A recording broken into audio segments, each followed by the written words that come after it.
Soit avec vous. Lecture de l'Évangile de Jésus-Christ selon saint Marc.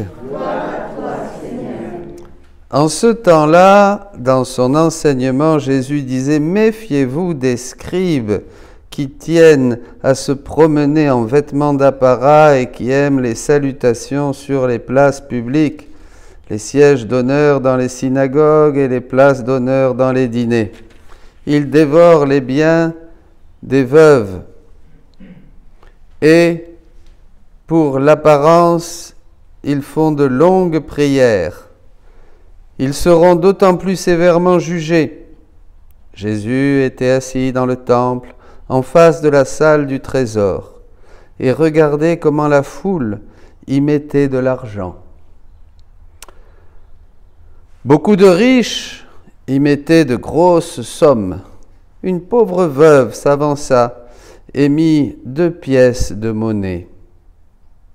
Jésus appela ses disciples et leur déclara « Amen, je vous le dis, cette pauvre veuve a mis dans le trésor plus que tous les autres, car tous ils ont pris de leur superflu, mais elle a pris sur son indigence. Elle a mis tout ce qu'elle possédait, tout ce qu'elle avait pour vivre. » Acclamons la parole de Dieu. Louange à toi, Seigneur Jésus.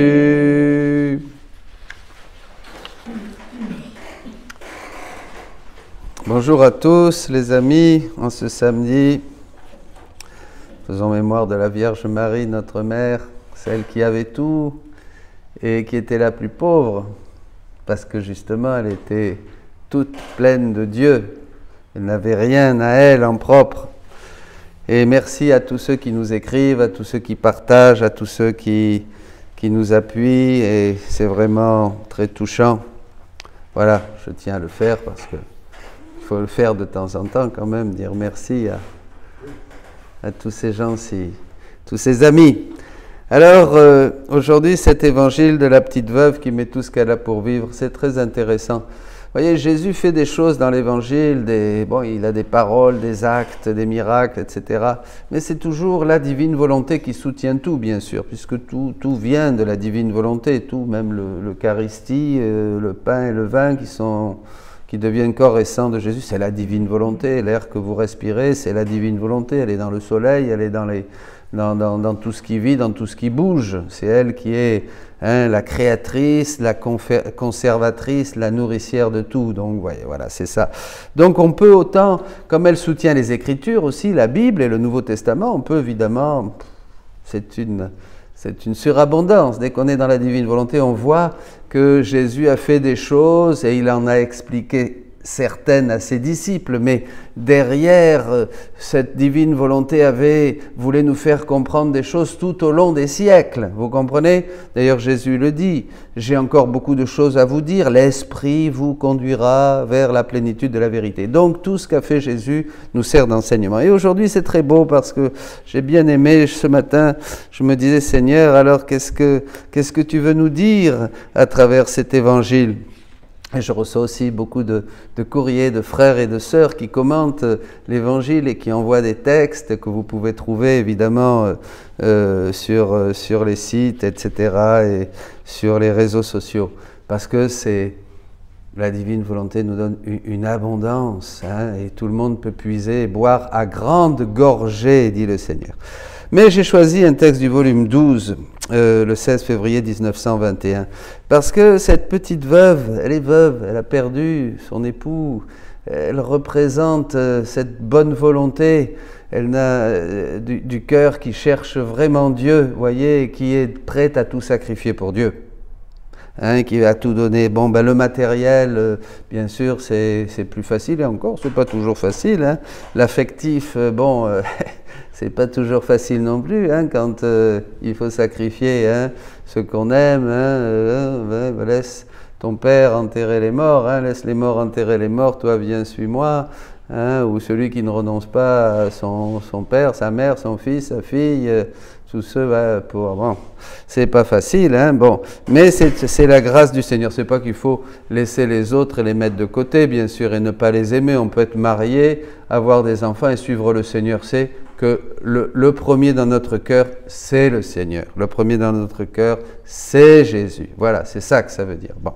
Et alors, cette petite veuve, là, elle a tout perdu. Enfin, elle a perdu son mari, elle est là, et alors, elle va donner, ils ont pris de leur superflu, les autres, évidemment, c'est facile de donner quand on est riche, hein, mais elle a pris sur son indigence, elle a mis tout ce qu'elle possédait, tout ce qu'elle avait pour vivre, tout ce que nous possédons.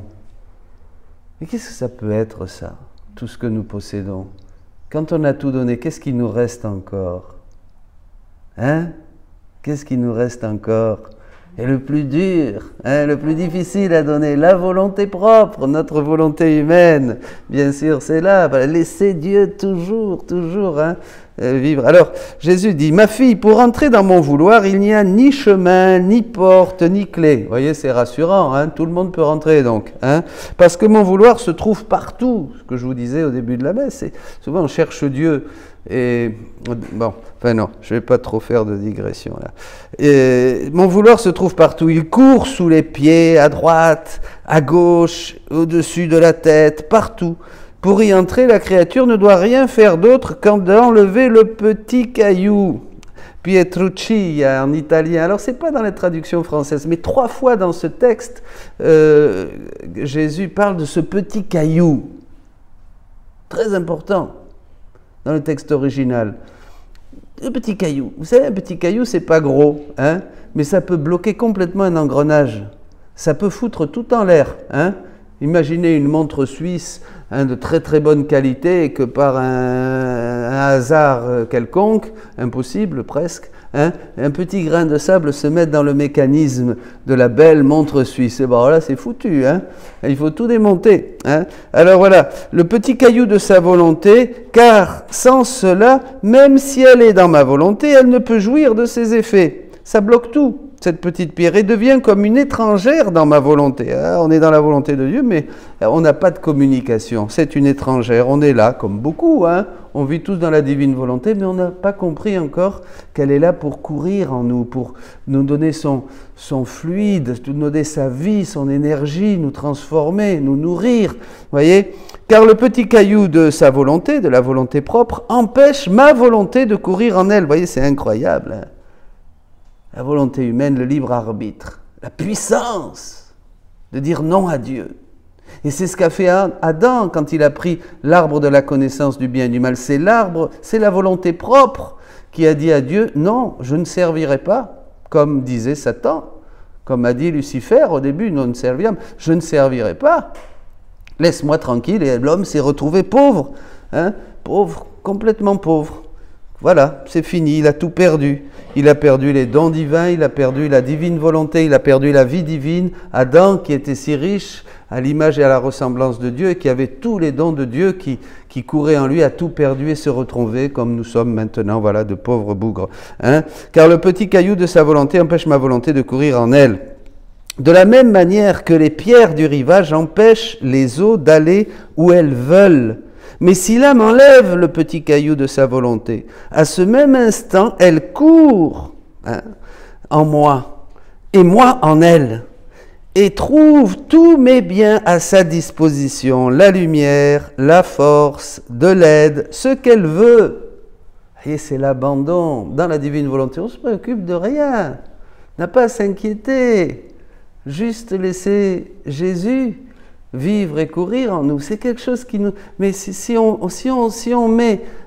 met la main là où il ne faut pas, si on laisse ce petit caillou obstruer ce fleuve, ce torrent, fais-toi capacité, je me ferai torrent, disait Jésus à Sainte Catherine de Sienne, ben là on perd tout. Voilà, car dans ma volonté il n'y a ni porte ni clé, il suffit de vouloir et tout est fait. Il suffit de vouloir et tout est fait. Mon vouloir se charge de tout et donne ce qui lui manque. Il l'a fait s'entendre, il l'a fait s'étendre, hein, cette volonté humaine, quand elle plonge, hein, comme cette petite veuve, là, elle donne sa volonté dans le temple. Vous voyez, c'est le temple, hein, elle est au temple. On peut voir, elle donne cette petite volonté, elle y renonce complètement. Donc elle donne tout ce qu'elle a. Donnez tout ce que vous avez, donnez votre volonté humaine, fusionnez, entrez dans la divine volonté, abandonnez-vous complètement et vous allez voir que Dieu va tout mettre à votre disposition. Vous aurez beaucoup moins de difficultés, vous aurez beaucoup moins de fatigue à devoir raisonner, à analyser, à faire les choses. Abandonnez-vous. Abandonnez-vous, hein, ne laissez pas ce petit caillou, cette pietruccia, hein, vraiment être un obstacle entre ce grand fleuve de l'amour de Dieu qui veut déborder en nous et nous transformer. C'est pas plus simple comme ça la vie spirituelle? Je crois, non, quand même. Pas besoin de clé, pas besoin de porte, il n'y a pas de chemin non plus. Voyez, et on va entre en moi, et on va s'étendre jusqu'aux confins interminables de la volonté, hein, c'est-à-dire de la volonté divine. C'est-à-dire on va trouver toutes les créatures, on va trouver toute la création, on va trouver toutes les œuvres de Jésus, on va pouvoir voyager dans le temps. C'est extraordinaire, on va pouvoir faire les mêmes œuvres que Jésus. Mais c'est tout le contraire pour les autres vertus. Combien d'efforts elles ont besoin de combats, de longs chemins, et juste quand la vertu commence à lui sourire, survient une passion un peu violente, une tentation, une rencontre inattendue, et hop, poum, allez, elle la jette en arrière, et lui font de nouveau, il faut de nouveau commencer le chemin. Allez. Ah, c'est un enseignement très important. Cette petite veuve, elle a tout donné, elle a fait le sacrifice véritable. Vous voyez, de ce qui nous reste, la seule chose qui fait notre richesse face à Dieu, c'est notre volonté humaine. Comme le Fils prodigue, donne-moi ce qui est à moi, je veux ma volonté humaine pour jouir de tes œuvres, de ta création, du temps de la vie, faire ce que j'ai envie de faire, mais sans toi, je ne veux pas que tu te mettes dans mes affaires. Je veux faire ce que j'ai envie, quand je veux, où je veux, comme je veux. Ben oui, ben ça durera le temps de la vie. Après, ça sera fini, bien sûr. Hein. Ça ne va pas durer éternellement, cette histoire. Eh bien, c'est ça ce que peut faire cette volonté humaine, voyez.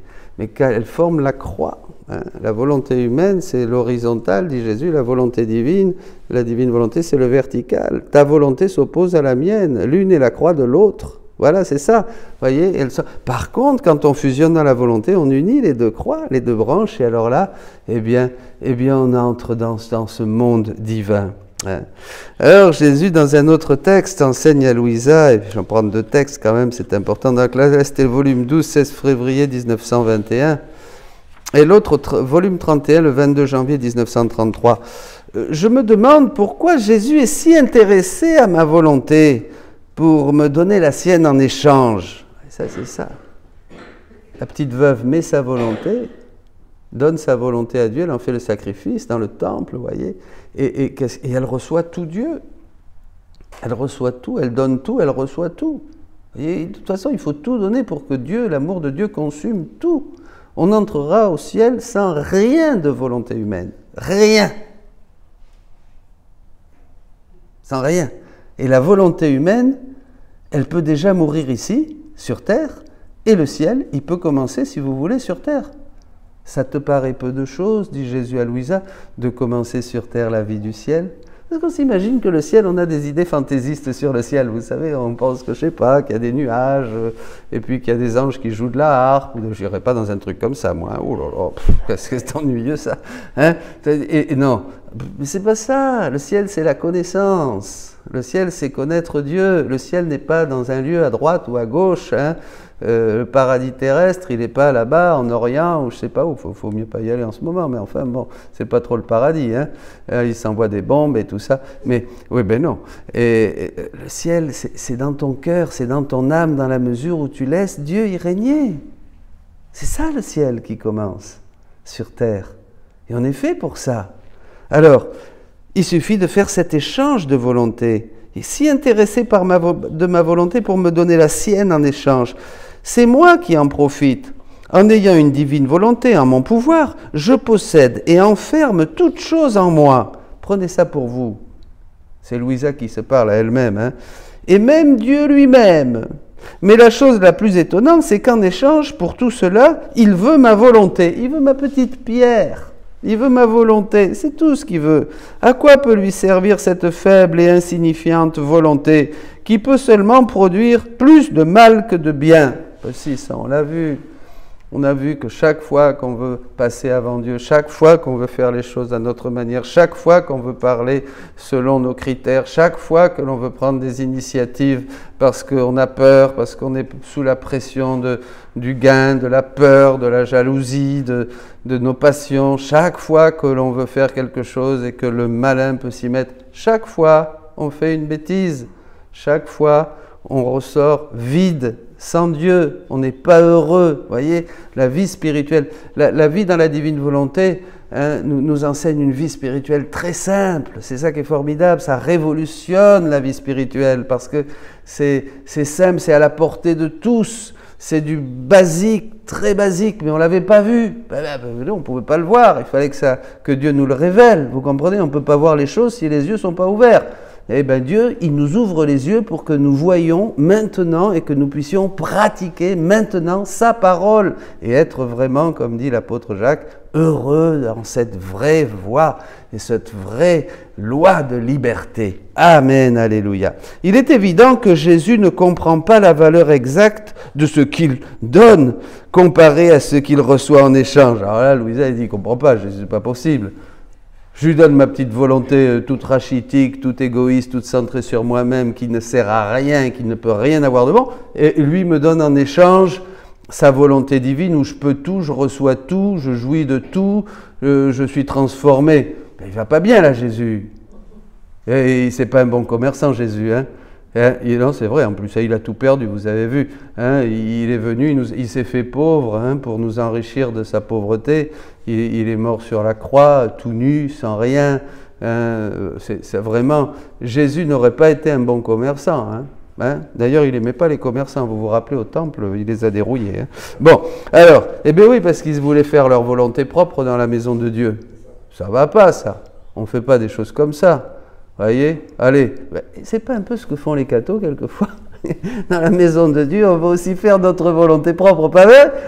On voit les choses on voit midi à sa porte, il faut qu'on fasse les choses comme ceci, il faut qu'on fasse partie de tel groupe, en dehors de ça, il n'y a pas de salut, et puis là, si, et puis le curé doit être comme ça, et puis on doit chanter ceci, on doit faire cela. Ah, on voudrait faire sa petite église finalement, voilà, que ça soit comme on veut. Ben ouais, on fait pareil. Bon, alors, pourvu qu'il obtienne ce qu'il veut, Jésus, ma volonté, il ne tient pas compte du fait que ce soit peu ou rien en comparaison de la valeur de ce qu'il a donné. Mais c'est à cela que l'on voit que cet amour est un amour vrai. Mon esprit était plongé donc dans ces bêtises, dit Louisa, vous allez voir, parce qu'elle raisonne. Mais en fait, quand Louisa raisonne, pour nous, c'est un enseignement, parce que c'est Jésus qui l'a fait raisonner. Comme nous pourrions raisonner, voyez. On peut voir en Louisa toutes les peurs, toutes les questions, voilà, c'est pour ça. Donc c'est très intéressant. Alors, j'étais plongé dans ces bêtises lorsque je vis Jésus qui écoutait attentivement mes idioties. C'est vraiment Jésus qui écoute. Il semblait heureux. Vous voyez, ça fait plaisir. Donc, vous ne découragez pas si vous êtes un peu idiot, vous voyez. Même moi, ça fait plaisir, vous voyez, vous pouvez raisonner, parce qu'il y en a, ils disent des idioties, ils disent des bêtises, et alors, c'est la fin du monde, vous savez, comme si on était quelque chose de grand et qu'on devait toujours avoir, je ne sais pas, un langage au-dessus des autres, ou très, je ne sais pas quoi. Mais non, on a le droit de dire des bêtises, on est pauvre, et on dit beaucoup de bêtises de toute manière. Voilà. Et il semblait heureux, il me dit, ma bienheureuse fille, je n'aurais jamais rien à donner à la créature si je devais considérer qu'elle peut me donner quelque chose. Eh oui, il n'attend rien de nous, le Seigneur. Parce que, pour commencer, tout ce qu'une créature peut me donner lui a déjà été donné par moi. Parce qu'il faut... C'est vrai, vous savez, c'est les gens qui pensent qu'ils donnent beaucoup à Dieu. Parce qu'ils ont fait ça, ou ils ont fait ceci, ou ils ont beaucoup souffert, ou ils ont fait beaucoup de prières, ou ils ont fait de grandes œuvres, vous savez, alors même il faut les féliciter, on les invite dans l'église. Oh, voilà, monsieur machin qui a fait, grâce à ce monsieur, grâce à lui, faut vraiment toujours faire des courbettes devant les gens qui en font un peu plus que les autres. soi-disant pour le Seigneur. En fait, c'est pour eux. C'est pour eux. C'est pour surtout être content de ce qu'ils ont fait. Vous voyez? Et la petite veuve, là, elle fait rien. Hein? La petite personne, la petite grand-mère qui est au fond de l'église, à qui personne ne parle, elle est là, elle souffre, elle dit rien, elle vit dans la divine volonté, elle prie son chapelet, elle fait toutes ses prières, elle fait tout ça avec son cœur et elle accepte cette solitude, ben elle donne beaucoup plus. Donne beaucoup plus. Aussi, en me donnant, elle ne peut rien me donner d'autre que ce qui est à moi. Par conséquent, mon amour me fait toujours agir sans tenir compte. Alors, ce qui est formidable dans la divine volonté, c'est que tout est à nous. Alors, on peut reprendre le soleil, reprendre la lune, reprendre les étoiles, nous les approprier, mettre notre je t'aime et les envoyer au Seigneur. Alors, c'est formidable, puisque là, Dieu nous donne tout. Vous comprenez? Donc, c'est un jeu à qui perd, gagne. Comme disait la petite Thérèse, qui perd gagne, disait-elle, hein, Thérèse de l'Enfant Jésus. Tenir des comptes avec les créatures serait restreindre mon amour et perdre la liberté de donner librement ce que je veux aux créatures. Évidemment, si le Seigneur dit, bon, voyons, qu'est-ce que tu vas me donner? Alors toi, alors voyons, tu me donnes ça, et en fonction de ce que tu me donnes, je vais te donner. Bon, on ne recevrait pas grand-chose, les amis, hein? Hein? Ben, on ne recevrait rien, quoi. Alors, si Jésus disait, voyons, et toi, alors, vas-y, non, mais toi, tu n'as pas. Alors, toi, maintenant, viens là. Voyons, qu'est-ce que tu veux me donner? Montre-moi. Eh bien, voilà. Oh, oui, bon, je ne peux pas te donner grand-chose non plus. Donc, il vaut mieux être comme la petite veuve, vous voyez. Il vaut mieux tous les matins se lever, je n'ai rien d'autre, Seigneur, à te donner et à te sacrifier que ma petite volonté humaine. Qu'elle, là. Je la mets dans cet océan infini de ton amour. Je la mets comme don, comme aumône, comme offrande. Je m'en défais. Alors Jésus dit, ce serait bien difficile sinon. De plus, pour vous donner ma divine volonté, il est nécessaire que vous me donniez la vôtre, parce que deux volontés ne peuvent régner dans un cœur. Ah oui, là, c'est là où le bas blesse. Souvent on veut faire des choses pour Dieu, mais c'est nous qui les faisons. Il n'y en a qu'un qui est roi. Le roi de mon cœur, c'est Jésus. Et c'est lui qui doit commander en toutes choses. Hein? Peu importe si je dois souffrir, être humilié, être élevé, être ceci, être cela, perdre, peu importe. Il doit régner, il règne, il règne. La divine volonté nous est donnée pour qu'elle soit œuvrante et régnante. Donc dans toutes nos choses, dans tout ce que nous faisons, à chaque moment, à chaque respiration, à chaque battement de notre cœur, on doit être attentif. Et c'est ça le vrai martyr, hein, le martyr de l'attention continue, dira Jésus. On doit être attentif pour savoir, est-ce que vraiment je laisse Dieu agir en moi? Est-ce que je laisse régner la divine volonté en moi? Est-ce que je fais la volonté de Dieu comme je la ferai un jour au ciel? Est-ce que je fais vraiment ce qui plaît au Seigneur? Est-ce qu'il est roi? Est-ce qu'il est roi, le roi des rois? C'est ça qu'il faut se demander. C'est ça la vraie spiritualité. La vraie spiritualité, c'est ça. C'est vivre attentif, c'est pas faire des choses, tel ou tel, il n'y a pas une prière plus qu'une autre qui peut vous rendre plus saint. Hein? La vraie sainteté vient quand dans le moment présent, à chaque instant de la vie, nous cherchons à être martyrs de l'attention, en faisant attention à laisser mon Jésus, mon amour, mon Dieu, mon tout régner en moi. Il serait en guerre, c'est pas possible, dans le cœur où il y a Dieu, où il n'y a pas Dieu, il n'y a pas un mélange. Le Seigneur, il n'aime pas les mélanges. C'est pour ça qu'il y a ce radicalisme dans l'Évangile. Et c'est souvent. Le Seigneur, il n'aime pas les mélanges. Dites-lui, je sais, bon, on dit, mais comment il va faire? Aux hommes, c'est impossible, dit Jésus. Mais à Dieu, tout est possible. Dites-lui, pas de mélange, Seigneur. Il serait en guerre, et votre volonté serait un obstacle à la mienne, qui ne serait pas libre de faire ce qu'elle veut, quand il veut tout nous donner. Et moi, pour que ma volonté soit libre, j'insiste toujours pour que vous me donniez la vôtre. Voilà, votre petite volonté, la Petruccia. Hein? Mais ce n'est pas tout. Tu dois savoir que ta volonté est faible, insignifiante. Mais lorsqu'elle vient entre mes mains, créatrice et transformante, elle change d'aspect. Vous voyez, la petite veuve, elle met sa petite piécette qui vaut rien. En comparaison de ce que mettaient les Juifs riches. Et les Juifs, ils sont riches. Hein? Oh là.